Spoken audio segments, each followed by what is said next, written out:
حضور کی تعریف سے بڑی کوئی سعادت نہیں۔ حضرت حسان ابن ثابت حضور کے آپ نے نام سنا ہے، یہ نعت خان تھے، بڑے شاعر تھے، اور یہ وہ عزت والے شاعر ہیں، انہیں بڑا عربی پر ملکہ تھا۔ جب کافر حضور کی مذمت کرتے تو ایک مرتبہ آپ نے مسجد نبوی میں ممبر بچھایا اور فرمایا اے حسان ممبر پر چڑھ کر ان ظالموں کے باتوں کا جواب دو۔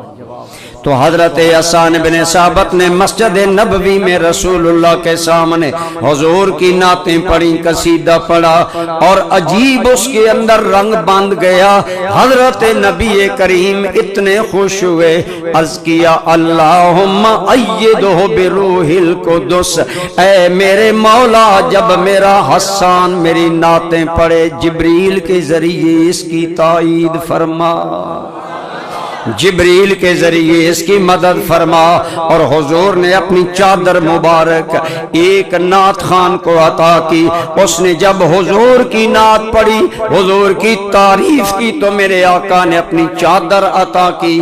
دوستان گرامی قدر، اسی لیے آج لوگ نعت خانوں کی خدمت کرتے ہیں، لیکن کسی بھی چیز کو جب غلط رنگ دے لیا جائے، اگر نعت خان نعت خانی کرتا ہی اس لیے ہے کہ مجھے پیسے ملیں، واضح بات ہے من کان یرید حرث الدنیا نؤتہ منہا، اللہ کریم نے فرمایا جب دنیا کو مقصود بناؤ گے دنیا مل جائے گی، یہ سن لو ما لہ فی الآخرۃ من نصیب، آخرت سے کوئی حصہ نہیں ملے گا۔